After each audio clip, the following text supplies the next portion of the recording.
We are live. We are live. Hello and welcome back to the Buffalo Plus YouTube channel presented by Connors and Ferris. Mike Catalana, Dan Fates. I am Jenna Cottrell.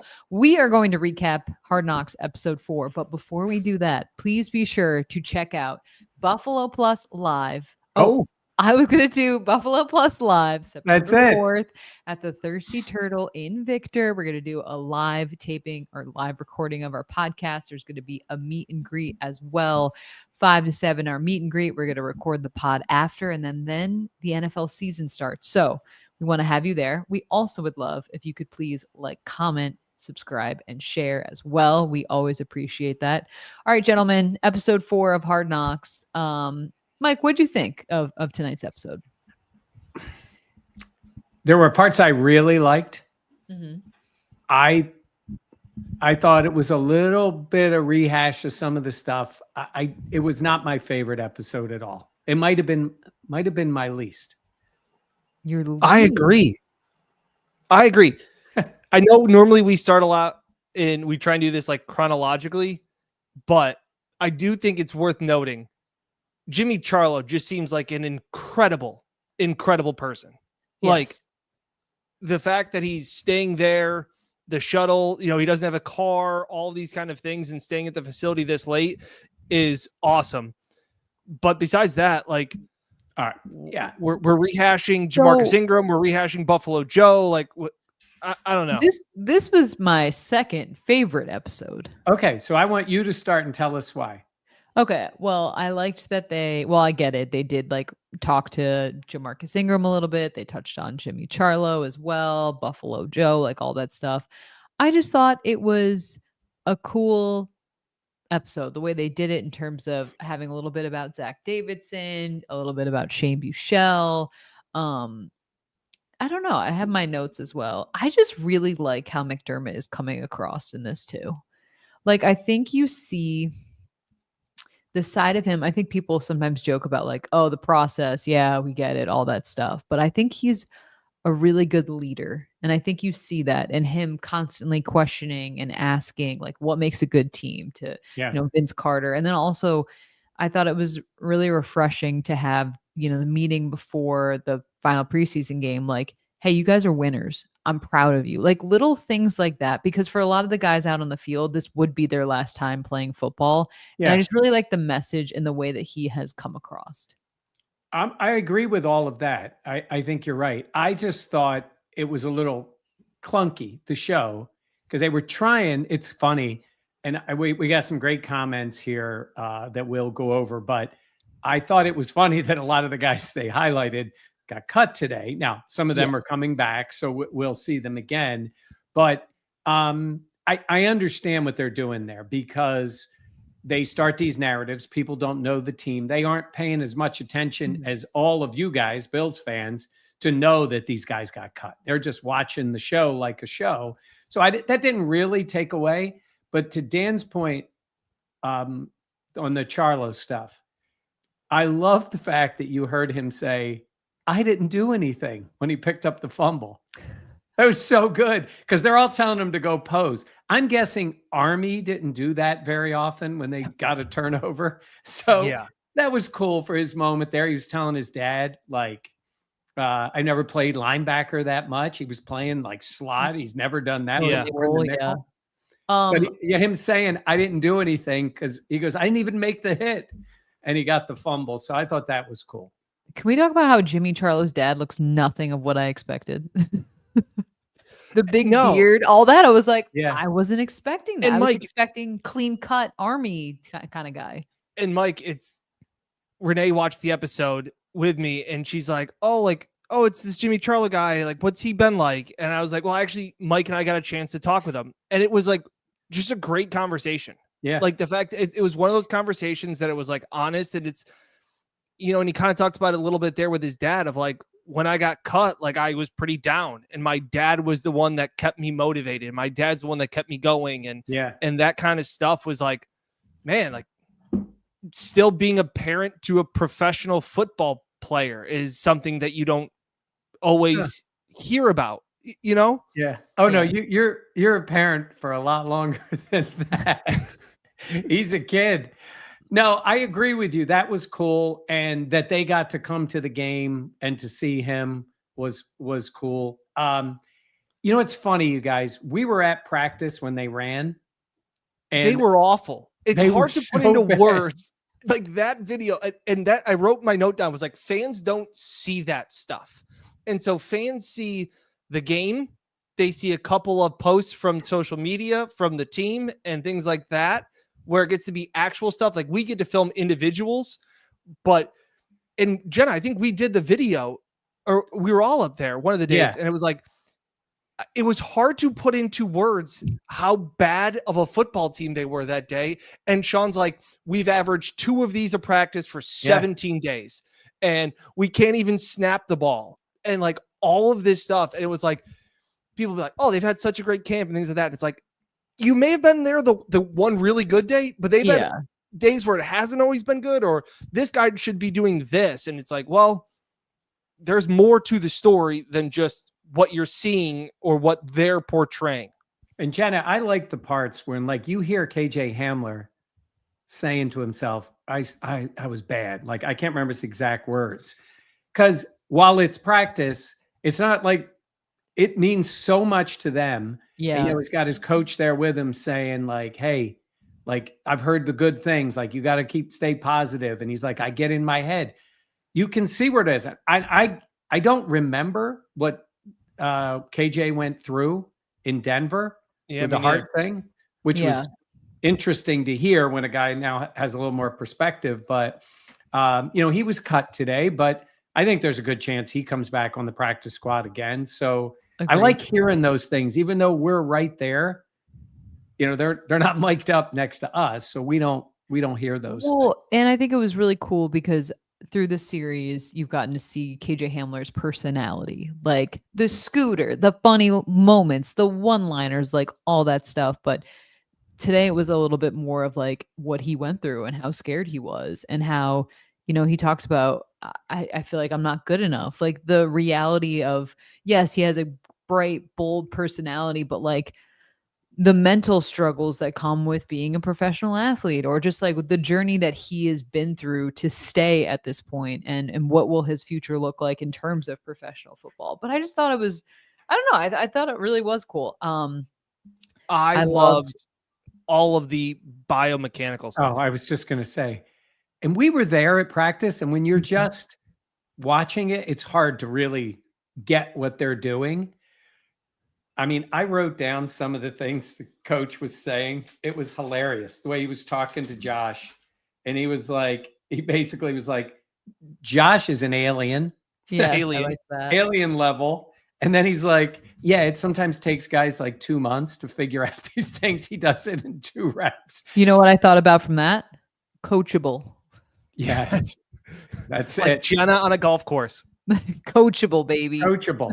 I But saw they go through that because, you know, you saw things with Mitch. Like, it's not just like a coach saying to you, hey, you look better with this. He's like, we've measured you for the last couple of years.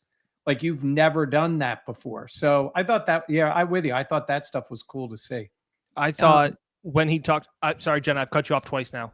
No, this is Jessica asked me how I get this volume in my hair. And between the podcast we filmed earlier today and Hard Knocks, I blew dry my hair. Jessica, it's the classic flip your hair upside down, brush up with the brush. So this is how you get the volume. Jessica, I use the shark. You did not ask me that same question. No, but Dan texted me and I didn't text him back. So I was like, I have 23 minutes to do this.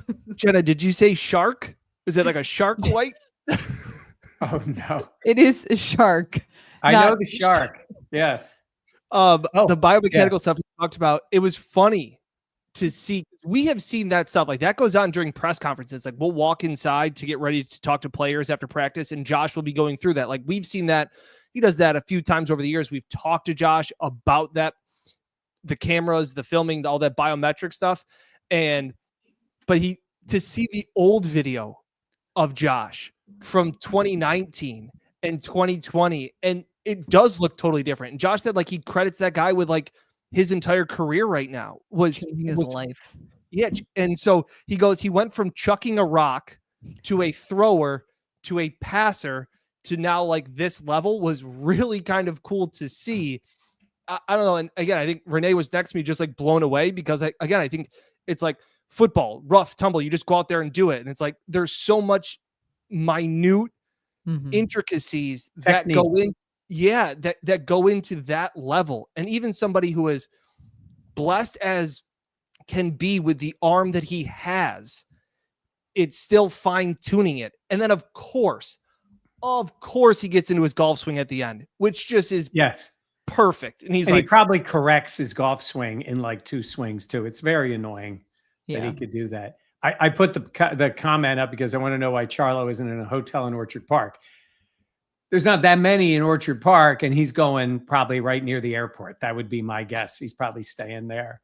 Well, and too, like the hotel room is a hotel room. You want to have a little bit more space, and I think it's a good quiet spot. Really like being in the place. So, the mechanics thing to me was obviously really cool to see, but the cutaways of Josh when they showed him and his progression from like when he was younger, don't you forget how young he looked? Like, and it's raw. Just like, I know it's year 8 for him, and we've been covering Josh the entirety of his career, but it's like, wow, you think about how raw of a talent he was to where he is now, an NFL MVP, but like the physical maturation process of just like how different he looks to, how much of a leader he looks like, how much of a actual man he looks like, whereas before he was, a child. He was crazy a kid. to think about. Yeah. But there are guys with his ability that have done well in the league, not totally his ability, but with a lot of ability. But they get by on that. They're good. They have a nice career. But, people say, well, how did Josh do it? Well, you can even see it now. He's MVP of the league. Yeah. Like, he doesn't need to do that. He does in a way if you want to get better. But like, he's already at that level. He's gotten paid. He's won the MVP. He's done all that. But he's focused on those little things that maybe make that big of a difference. And it's a big thing to preventing injuries. That's what he said the other day when we were at camp, when he said he was doing it, because sometimes those throwing motions, they get in bad habits. Yeah. And it can cause something. They throw the ball a lot. It's not surprising to you guys, but they throw it a lot. And if you're throwing it wrong or at least a little off, it can cause a problem. Sometimes I am shocked by how much Josh Allen throws the ball. Yeah. Like in practice, every single day. Like, he's never taking a veteran day off. The amount of reps that he gets when he gets frustrated, the more reps that he will take. Like, it is pretty astounding to me how many reps he does take on. I would be curious, like in a season, how many reps he takes.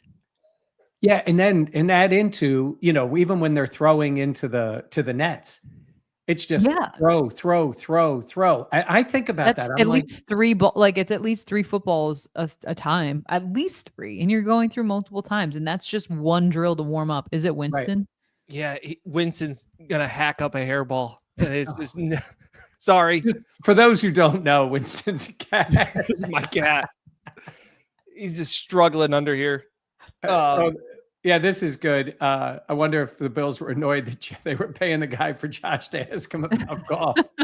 We can always ask about golf. Yeah. We'll always find a way to make it about the golf swing. All right. So I have I have 2 big criticisms from this episode. Oh, here we go. I was very excited. I had tweeted out, I couldn't wait to see their angle of the Tyrell Shavers touchdown catch and the reaction. And they showed the reaction from KJ and Buechele, and that was so disappointing to me.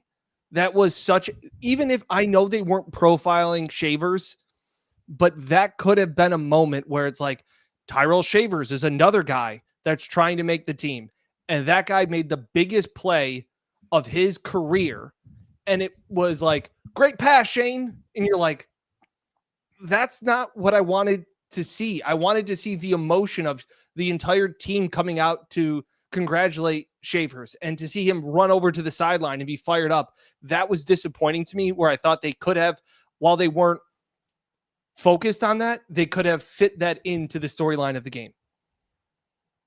Yeah, I bet you there's more on Shavers in the final episode. I agree, but I get what you're saying because it's like great video is great video, and you can use that as much as you want, Yeah. in my opinion. Like Yeah. the amount of camera angles that they would have, like just the excitement and the pure emotion of that. I get why you would think. Maybe I'm NFL. not gonna lie, I thought the Films- same thing where I was expecting them to do the cutaway of like just like the intense excitement and Shavers, and then the handshake with Josh, and then you're like, oh, okay. Like they were That was focused something on that kinda KJ's struck me. celebration more than Shaver celebrating. And I was Yeah. like, that's not what that's not what I'm focused on. Yeah, I know. And I thought it was interesting after the game when McDermott was like, "Oh, I'm going to call out some players." He called out. They had it so it was Charlo. They had Zach Davidson, and I'm like, they didn't mention Shavers. Now I'm sure that Sean mentioned Shavers, Yeah, but I I'm did sure. think that was kind of interesting too. Where I was like, maybe they're just building up for another storyline. I would hope, right? Because Shavers is a great one. By the way, I like that they gave a little time to Jamil Adai, the yes, defensive backs coach. Yeah. I think that man's going to someday he's going to be Yep. a head coach. agreed. I really think he is. And at Dr. Adam Henry, the wide receivers coach, has his doctorate now, so he got a little time in there. It's nice to see the other assistant coaches get a little run in the show, and you see them in the meetings. And when they were talking about Trey, that's why I love Yeah. the meetings. Yeah, Like when a kid, I couldn't tell. I was sort of distracted a little bit when I was listening to it. Which young player was saying, Hairston. was it? Yeah, it was Max. Okay, he was like, it bothers Trey this much 10 years into the league when he has a bad rep. And I thought that was cool that they bring that up, to the players to But teach. isn't that shocking to you? Like a little bit? Not Which- not that Trey was upset, but isn't it shocking? Like, I mean, Max Hairston has played football for a long time. Like, wouldn't people always be frustrated if they're a great player and they didn't have a good rep? I agree with you in a way, but my guess is it's pretty easy to be at a high level, even at a college, right? And you're golden and you're going to the league and it's the next step. I'm not saying Max is this way. I'm just saying is you would think I get in the league, and we're not talking about a year or two. We were talking about a decade in the league. And to see that he's that way and taking those things that serious, I would guarantee you, these players take practice much more seriously in the pros than they Yeah. ever did in college. Yeah, that's fair. So it's got to be like every rep, every time, focused that way. That's how you stay in the league. So I I guess agree I with you. You would Maybe it was think like a that- little like, yeah. aw shucks, like yeah, like this is a guy that's obviously played for a long time in the league. But I guess I was kind of surprised that he was so like, wow, man. Because I feel like that's kind of to me like, You might think he'd think I had a bad game, a bad quarter, a bad thing in the game, but here's a rep in practice. I think that's what they were focused on. But yeah, no, I can- know what they were focused on. I'm just saying I was Oh, a actually. little surprised at that. I did not say that. You didn't have to. By the I way, am- go ahead. I was going to tell you maybe my favorite moment of the show. It Okay, might be- my favorite moment is just in general, like Jen and I shoot all of the games. We each get really good video. You try and push yourself to like shoot like NFL films. Their shots of the tight spiral are just incredible. Yeah. And I know it's the way that it's edited in all of that software that they have, but man, is it awesome when you just see perfectly centered in frame, Mhm. ball perfectly in focus, spiraling through the air. You're like, awesome. oh, it's football. I also That's- loved how they yeah. used like the chef's table music. I Yes. don't know if you guys ever watched that show, but like that for some of the sequencing shots, I was like, that was pretty cool. Yeah. I mean, those camera setups are like, they are incredible. what they have. $130,000 cameras. Cameras. Yeah. That's how you look back at old NFL films. I mean, it's the stuff I grew up watching. That was their calling card. Like they were always able to get that. That was Steve Sable back in the day That's and cool. talking about that. My favorite part was Sean telling James Cook, "You got no rhythm, bro." I thought that was That was funny. That yeah. was- Oh, and I just realized I have another gripe because I didn't Oh. get to my second one. my third gripe, we'll go to 3 and then I'll go back to 2. I'm sorry. I don't really care about Tracy McGrady or Vince Carter. Yeah, I'm with you on that. They showed them at Pagula's house for the meet, the party. Yeah. Renee's like, who are they? And I was like, they're NBA Hall of Famers. That's awesome. They are limited partners in a group that bought a minority stake. It was cool the first time seeing Vince Carter. Jen, I know you got to talk to him the one practice where he raved about Josh Allen, but like to see 5 minutes for Sean being like, what's it like to be a leader? And you're like, yeah, I want to know. I wanted to know more about Shavers. I wanted to know more about these guys that were like being talked about, where I was just kind of like, oh, the Panic at the Disco song, that was sweet. The way they did that edit was very cool. With Dion and Josh singing, that was cool. They showed the fight. They didn't show Trey's injury. I was a little surprised about that. I was wondering if that would be. Well, yeah, they might have not had it, and then maybe they showed everything though. They do. And it was on a regular rep. So I don't know. That was surprising. And then look, you love Liv, right? We love Liv Schreiber. I also don't know if he's sarcastic. It's hard to tell with his tone. That was Winston. He goes, Zach Davidson might be a pretty good punter, but he may be an even better tight end. And I was like, well, I would hope so. He's on an NFL roster to be a tight end. Was this one of those things where I was like, was that sarcasm, Liv? Because I can't tell with his tone. That's really funny. The bike part was interesting with Zach Davidson. Yeah. I was like, wow, that is. And no, I'm not Zach Davidson. You did. People were mentioning you were focused, and there was a big focus on Dan in this episode. Yeah. I thought the Casey Rogers animals little bit was cute. Yeah. Oh my God, Michael. Not the thing. It's just, that part at this point, that would have been like first episode stuff. Yes. To me, second episode.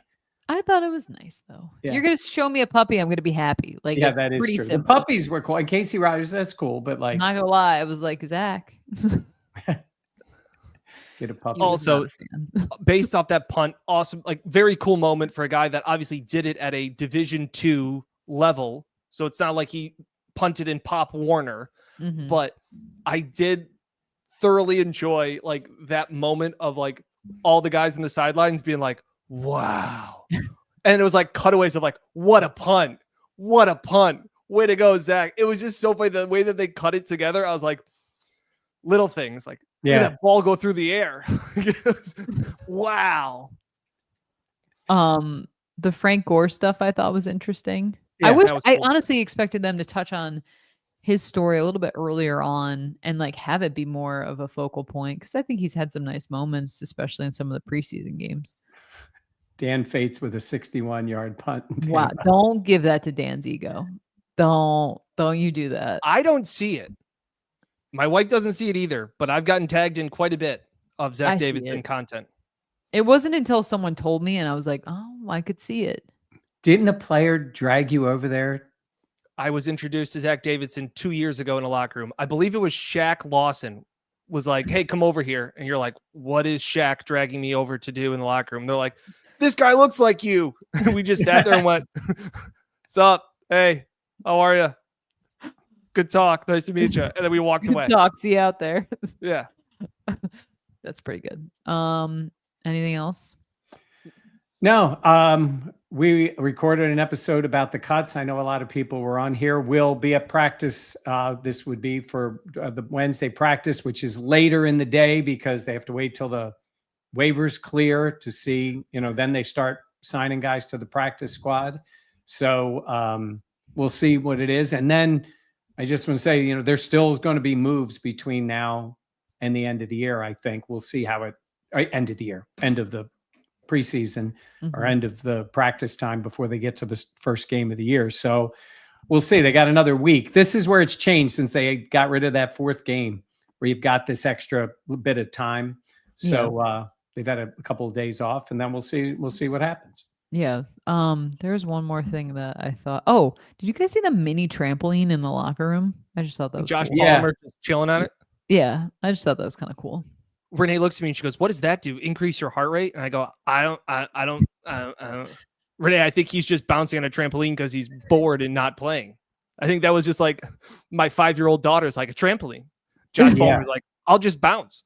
Yeah, because he wasn't doing anything in the game. So No, yeah. he was not.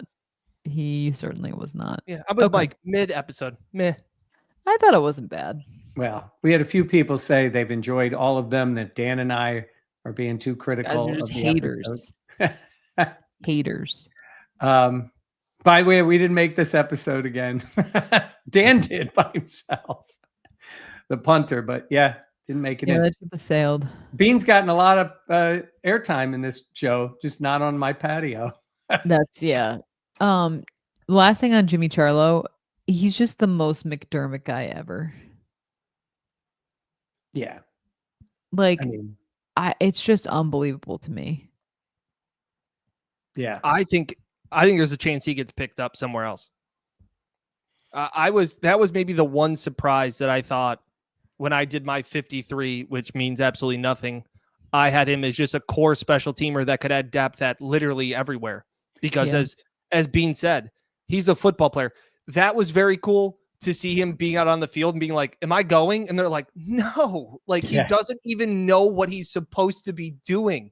And he's out on a football field. yeah. At the NFL level was so crazy and cool to see. You know, we're trying to understand, people break down all 22s. This guy's supposed to go here. It's like there's sometimes when the guys don't even know where they're supposed to go. So how are you going to analyze what's going on when you're not in the huddle? Yeah.